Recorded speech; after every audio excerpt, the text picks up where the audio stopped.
G'day. Welcome back to Dicey Tactics. On the workbench of controversy. What's that doing there? Yeah. I've been beavering away, making these, and over the Christmas holidays, the wife said to me, you need to do some work on the property. So I've come down to the shed and I've built a camp. That's working on the property. I worked on this and I was on the property, so tick, tick. You could even argue that I've improved the property substantially by fortifying a small corner of it. So that's 3 ticks really. And 3 ticks in my book equals a new period. Oh, exciting times. Exciting times. So a little package came in the mail today. So this is a video from the past to the future, because hopefully when I put this video together, I'll have some of these painted. But the War of Spanish Succession. Jeepers. Look at these figures. Fantastic. From Ebro Miniatures. Ebro Miniatures. I think they've sculpted by Paul Hicks, which is I really like his sculpts. They're nice. So I bought a pack of artillery, 2 guns and 12 figures. I like. Can we focus on that? I like how the guns, the wheels, they've actually got, every other gun I've bought's got a little tiny stub there and it always snaps off or something. These ones have got nice big fat juicy ones. Fantastic. Look at that. Look at the size of the gun. We've got to zoom in on that. Oh, look at that. Absolutely stunning. Look at this fella. Standing on a cannonball. Look at that fat thumb. He is such a nice figure. Oh, wait, there's more. Look at this guy. Wiping his little brow with his bucket of water. These boys here handling their balls. Great stuff. They got a mounted officer who's been drinking. He can't get in focus. Stand up, son. Oh, you can't really get a good view there. Yeah. Cut the video. Here's a look at the guns compared to a Spanish Napoleonic. Look at the barrels on them. They're massive. Massive guns. Fantastic figures. Really looking forward to painting these. Got these little packets of lollies. What's in here? Oh, yeah. So a few different poses. Very nice. Very nice indeed. This must be a standard bearer. Ooh, some great flags for this period as well. Let me tell you, there'll be some great flags going on. I think these will be a joy to paint. Shrimmer guy's dislocated his arm, but I think he'll be alright. Fantastic stuff.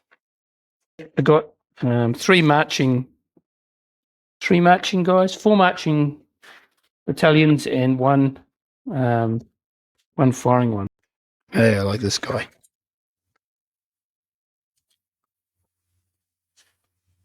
Oi, you Jimmy. Actually in a French accent, because they're French, these guys. So yeah, no doubt I'll have these based up and under painting pretty shortly before I get the chance to research uniforms. So if you post some links to some good uniform sites, I don't know why I'm asking now, because if I post this later, it's a good job. I've probably already painted them all. Because I'm hopefully going to take part in Steve's Basement 1908 mass campaign. Looking forward to that. So yeah, I've just been working on a few Casualty markers, some old hats and stuff I've got from my bit bin and packs. I'm just basing up and getting ready to go, because I need a few more packing markers. I'm getting some stuff done early in the year. I don't know what's going on. Camp's come up pretty good. It's a bit of there's the builder's maximum that says measure twice, cut once. Well, I'm more of a trim as you go guy. So you can see that the tower's a bit wonky. Probably not the best light to film it in. You can see the tower's a bit wonky, but I figure that's how they made it when it's a March camp, so yeah. Sweet. Anyway, maybe stitch this together with another video, or maybe just post it. Look at this guy. Fantastic. It's my hand. It's not the guy.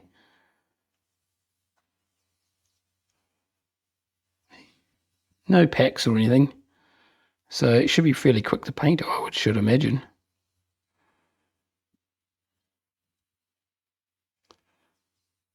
Great stuff.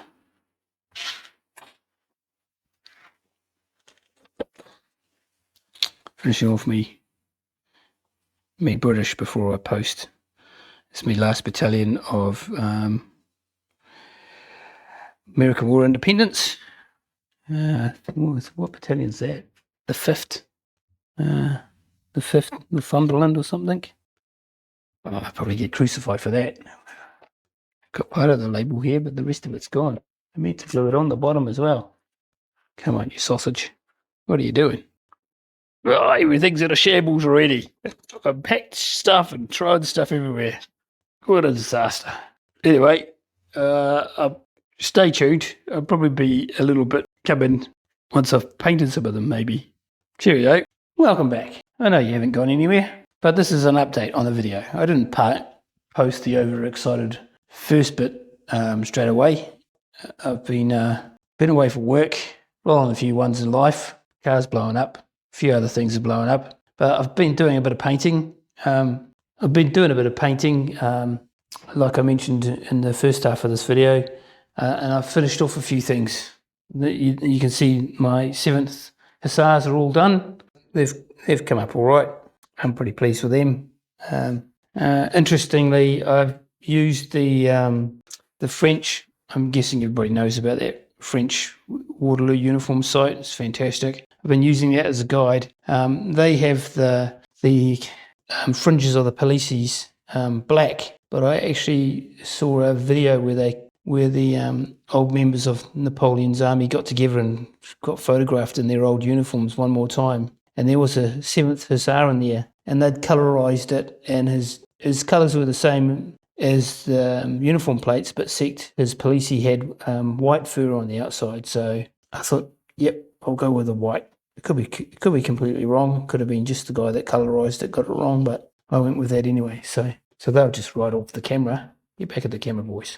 So yeah, they've come up pretty good. They're all done. I was contemplating leaving their jackets off. I don't know if they actually wore them that late, but you can't leave the jackets off. Jackets are tremendous.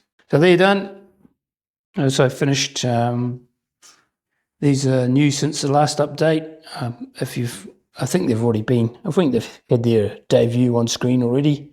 But yeah, I'm going to say these are the 5th Lancers. They still need their pendants. I haven't got those yet. I'll probably get them from next time I do an order to B&G Flags. I'll get some pendants for them. Need a little turntable. Here's a little turntable. So that's 2 units of French cavalry. And then I finished this battalion. I've already said it in the first video as well, with the first half of the 5th. Northumberland or something, maybe. Oh my god. Put it in the comments. And you know you want to. So they've come up. They're pretty bright. I use pretty bright red on these guys, to be honest. Maybe a bit bright. I usually use a wash, but I got lazy and didn't bother.